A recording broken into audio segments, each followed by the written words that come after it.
अस्सलामुअलैकुम, मैं हूं गुरसलान आरिफ और आप देख रहे हैं प्रोग्राम नो अन्ना रो अब की बार। नाज़रीन, वडेरे का बेटा, ये गाना तो आप सबने सुना होगा। और वडेरे का बेटा होता क्या है, इसकी मिसाल हमें पाकिस्तान में और ख़ुसूसन सिंध में हर 6 माह बाद या हर साल बाद देखने को मिलती है कि किस तरह वडेरे के बेटे जो है वो नॉर्मल लोगों को, जो आम आवाम होती है, उनको आराम से कत्ल कर देते हैं और फिर बच भी जाते हैं। आज प्रोग्राम में इसी हवाले से बात करेंगे। नाज़रीन, कराची में 17 साल लड़का बेरहमी से कत्ल हो गया। ज़राए के मुताबिक जो लड़का कत्ल हुआ है उसका नाम है जज़लान। जज़लान अपने दोस्त शामिर के साथ जिना एवेन्यू जा रहा था सुपर हाईवे से, तो वहाँ उसने देखा कि एक लड़का बाइक चला रहा था। अब जिस तरह से लोग व्हीलिंग करते हैं, बाइक चलाते हैं, तो उसने उस लड़के को कहा, जिसका नाम हसनैन था, कि तुम इस तरह से बाइक क्यों चला रहे हो, जिसके नतीजे में उन दोनों में झगड़ा हुआ। और फिर हसनैन ने कॉल करके अपने भाइयों को बुला लिया, इरफान और एहसन को, और जब उसके भाई आए तो उन्होंने शामिर और जज़लान की गाड़ी पे फायरिंग शुरू कर दी, जिसके नतीजे में जज़लान जांबाक हो गया और उसका जो दोस्त था वो शदीद ज़ख्मी हालत में है। उसके बाद हमने देखा कि पुलिस ने हसनैन को तो गिरफ़्तार कर लिया, लेकिन उसके जो भाई हैं वो फ़रार हो गए हैं। तो नाज़रीन, ये कोई पहला केस नहीं है कि सिंध के वडेरे आते हैं, इस तरह से उनका किसी के साथ झगड़ा होता है तो वो कत्ल करके चले जाते हैं। इससे पहले भी हमें ऐसे केसेस देखने को मिले हैं। शारिक जतोई का केस हमारे सामने है कि किस तरह शारिक जतोई ने शाहज़ेब को कत्ल कर दिया था। और उसके बाद एक और केस था नाजिम जोखियों का। नाज़रीन, 2012 में भी हमें एक ऐसा केस देखने को मिला था। अब उस केस में था क्या, शाहज़ेब खान केस के बारे में आप सबने सुना होगा, क्योंकि बहुत बड़ी कैंपेन चली थी। इस हवाले से लोगों ने मुहिम चलाई थी कि उसके जो कातिल हैं उनको गिरफ़्तार कर लिया जाए। कि शाहज़ेब की जो बहन थी वो किसी शादी में गई थी, वहाँ से ये लोग वापस आ रहे थे, तो ये जो शारिक जतोई है वो और उसके दोस्तों ने शाहज़ेब की बहन को छेड़ा, जिसकी वजह से शाहज़ेब गया उनसे लड़ने के लिए और शारिक जतोई और उसके दोस्तों ने मिलकर उसका कत्ल कर दिया, फायरिंग कर दी उस पर। तो यहाँ हम देखते हैं कि शारिक जतोई के साथ सिराज तालपुर भी थे, ग़ुलाम मुर्तज़ा लशारी भी थे। तो उसके बाद ये जो तीनों थे, जब ये केस आया तो उन पर कोई केस ना बन सका, जिसकी वजह से सोशल मीडिया पे और इसके अलावा भी लोगों ने ये मुहिम चलाई कि इनको गिरफ़्तार किया जाए।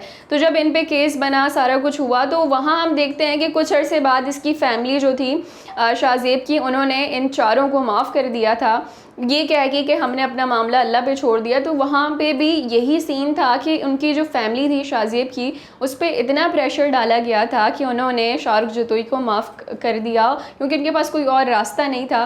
तो अमूमन ये जो केसेस होते हैं जिनमें वडेरे जो है वो लोगों को कत्ल कर देते हैं, तो एक तो कोर्ट की जानिब से उन पर कोई कार्रवाई नहीं की जाती, कोर्ट से भी वो बच जाते हैं, और उसके बाद जो फैमिलीज़ होती हैं उनको भी इतना टॉर्चर किया जाता है कि वो फैमिलीज़ खुद उनको माफ़ कर देती हैं। नाज़रीन, इसके अलावा नाजिम जोखियों कत्ल केस के बारे में आप सबको मालूम होगा कि किस तरह एक MNA और MPA इन दोनों भाइयों ने, जाम करीम और जाम सैफ ने मिलकर एक बंदे को, एक सहाफ़ी को कत्ल कर दिया था।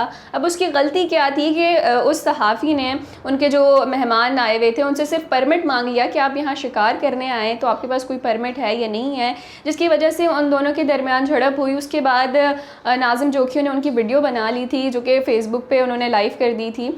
तो उन्होंने जो है MPA और MNA की जानिब से उन पर ये प्रेशर डाला गया था कि आपने ये जो वीडियोस वगैरह बनाई हैं इनको डिलीट कर दें। तो यहाँ हम देखते हैं कि रात गए उनको बुलाया गया कि हाँ जी हम सुलह सफाई करेंगे, लेकिन उसके बाद नाजिम जोखियों पे तशद्दुद करके उसे कत्ल कर दिया गया।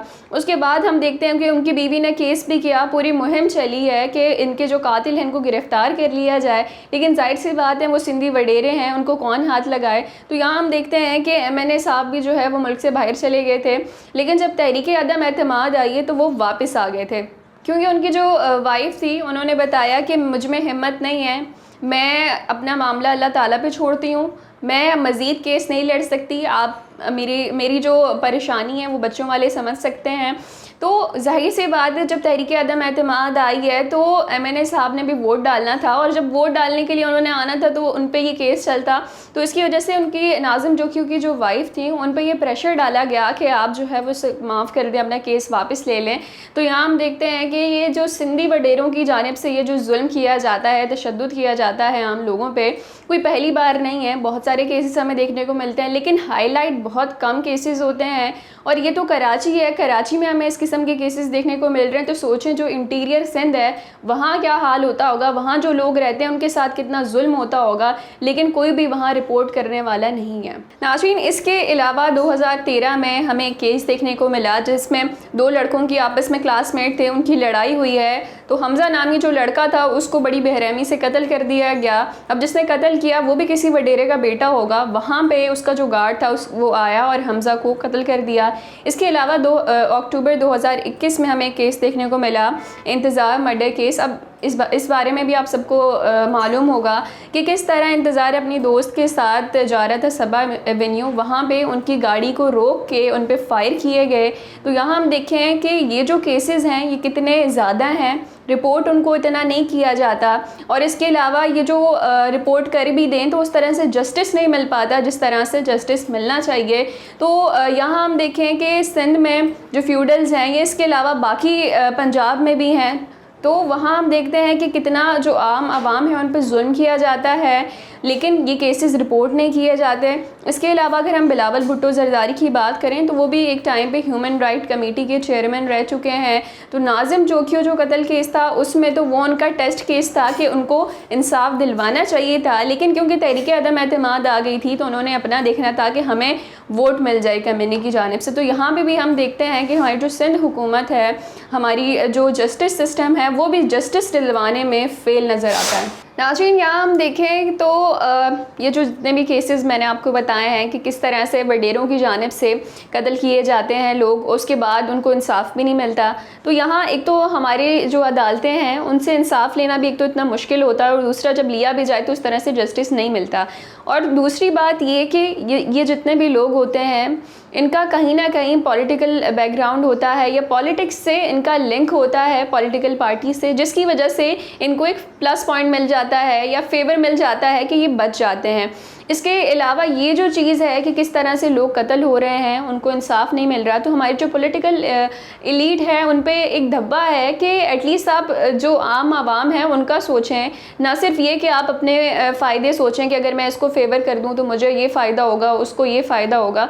तो यहाँ हम देखें तो हमारी अदालतों की भी कहीं ना कहीं गलती है, लेकिन इसके अलावा जो पॉलिटिकल पार्टीज़ हैं उनको भी हम देखें कि वो कितना कंट्रीब्यूट कर रहे हैं लोगों को इंसाफ दिलवाने में, क्योंकि जाहिर सी बात है जब वो वोट लेने जाते हैं तो सिर्फ ये वडेरों से तो वोट नहीं मिलते, उनको जो आम आवाम है वो उनको वोट डालती है। तो उनको ये जो हमारी लोअर मिडिल क्लास है, ये बिल्कुल लोअर हमारा तबका है, मुतवस्सित तबका, उसके बारे में भी सोचना चाहिए कि अगर उन लोगों के साथ जुल्म हो रहा है तो उनको इंसाफ किस तरह से दिलाया जाए। तो नाज़रीन, उम्मीद तो ये की जा सकती है कि ये जो केस हमें देखने को मिला कि किस तरह 17 साला जज़लान उसको कत्ल कर दिया गया, जाहिर सी बात है उसकी फ़ैमिली के लिए तो एक बहुत बड़ा दुख है, उसके जो वालिदैन हैं वो सारी ज़िंदगी ये दुख नहीं भूलेंगे। इसके अलावा भी जो केसेस हमें देखने को मिलते हैं तो उम्मीद ये की जा सकती है कि अब इन लोगों को इंसाफ मिले और हमारी जो अदालतें हैं वो भी इंसाफ दिलवाने में पेश हों। उसके अलावा जो पॉलिटिकल इन्फ्लुएंस होता है कि जिस तरह इन वडेरों को या हम कह सकते हैं फ्यूडल्स को एक फेवर दिया जाता है, वो बच जाते हैं, किसी ना किसी पार्टी से उनका लिंक निकल आता है, तो ये सारी चीज़ें भी गौर करने वाली हैं कि लोग इन्हीं को वोट इस वजह से देते हैं कि हमें आगे जाके कोई फ़ायदा होगा, हमें इंसाफ मिलेगा। तो नाज़रीन, उम्मीद तो ये की जा सकती है कि ये जो केसेस हैं मज़ीद हमें ऐसे केसेस देखने को ना मिले। नाज़रीन, ये था हमारा आज का प्रोग्राम, फिर हाजिर होंगे नए मौजू के साथ, तब तक के लिए इजाज़त दीजिए। अल्लाह निगहबान।